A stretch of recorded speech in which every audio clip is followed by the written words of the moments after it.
A new law known as the PACT Act overhauls how the Department of Veterans Affairs processes disability claims from veterans sickened by exposure to smoke from burn pits and other toxins in Iraq, Afghanistan, and elsewhere.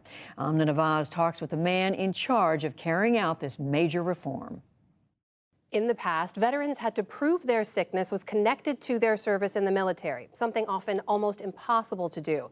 But with the passage of the PACT Act, a veteran now only must prove they were deployed to one of the countries listed in the act and have one of 23 different medical conditions, such as brain cancer, asthma, or chronic bronchitis.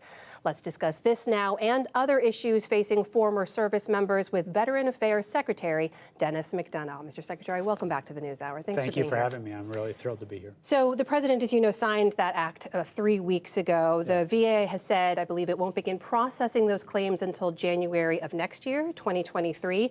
So how quickly will veterans who are seeking benefits under the PACT Act, how quickly can they expect to receive them? We will not begin processing these claims until January 1st because we have a bunch of steps we have to take, new regulations to establish. We're in the process of doing that now.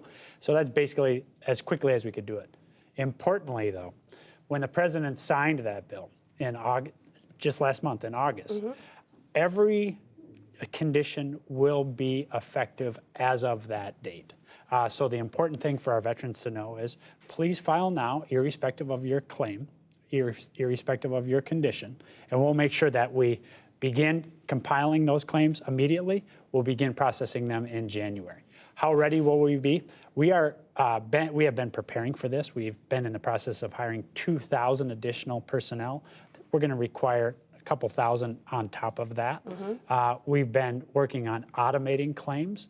Claims in many instances which had been taking months are now taking days. Now, that's still technology that we're getting up to speed.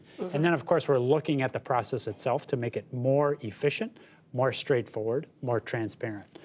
So we have work to do. We have work to do, but we're going to be ready for this. It's still 4 months before you begin processing, right? Correct. And my understanding is as of last month, you still had a backlog of pending claims of over 950,000. So what is the timeline for when veterans could expect to receive those benefits? Good question. The backlog of claims right now, and the backlog is defined as a claim that's been pending for 125 days or longer, is 145,000 claims, not 945,000, 145,000 claims. And what's very quickly? Weeks, well, again, months? I'm not, until we see individual claims, I'm not going to make any commitments right now on the show here. But here's what we're doing is we're hiring up, we're making this process more clear and straightforward, and we're automating it. We shouldn't be the only organization in the country in the age of the internet that's not automating claims. We're going to do that. But no timeline just yet to share. I'm not giving you a timeline. Okay. There are still holes I should ask you about. I know we've talked about this before on the show. There's a condition called constrictive bronchiolitis, which basically destroys the small airways. There's no treatment. There's no cure.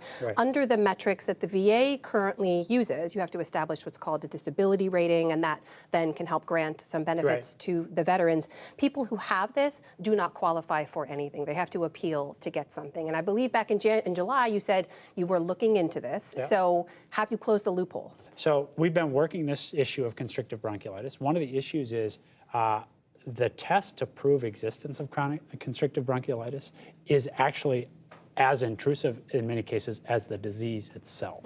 And so I don't have news on that yet. We will continue the process we established when we came in before Congress acted at the president's direction to ensure that we're getting all the available science on all of these conditions. But you haven't yet changed the way that the disability rating is assigned for this. In other words, nothing about the process has changed about this. Except that the statute signed by the president ensures that this will begin to be processed on January 1.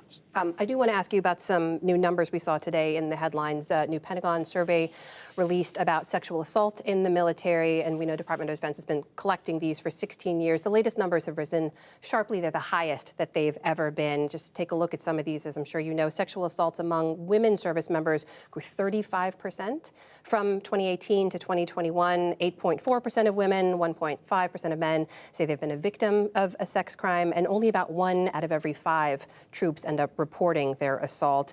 So we're talking about over 35,000 active duty service members. What is the VA currently doing? What more should be done to support the physical and the mental trauma of those survivors? First of all, the numbers are obviously concerning. Any individual incident of what we call military sexual trauma is one too many.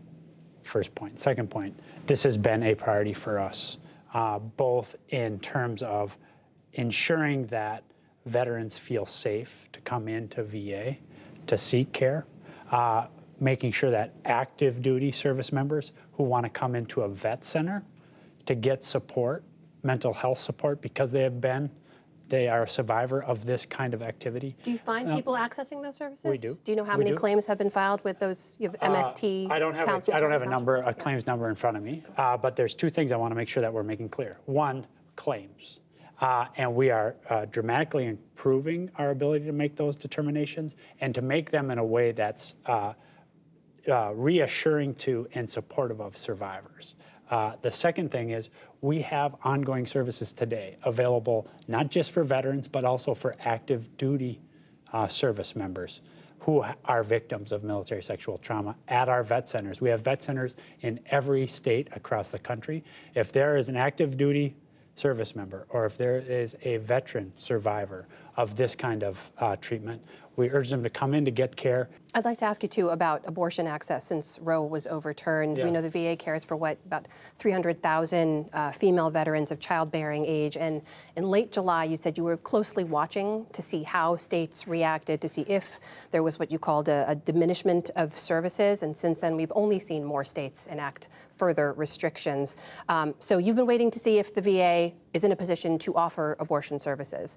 Do you have everything you need to make that decision? Will they begin offering abortion services in I don't VA have any hospitals? announcements to make on that tonight. We are, as I said, shortly after the ruling, and as we've been looking at, frankly, since we saw the leaked opinion now many months ago, we are making an assessment on the impact on veteran patient safety. That is our #1 priority. What does that mean? Does that just include access to abortion services? That means whether our veterans have access to the care that they need when they need it. And so our reproductive services to date have not included abortion counseling or abortion services. We're looking at whether, in light of the restrictions now in many states across the union, whether in order to ensure patient safety, their life, their well-being, their health, that we're taking a look at whether we need to be in a position to offer those services.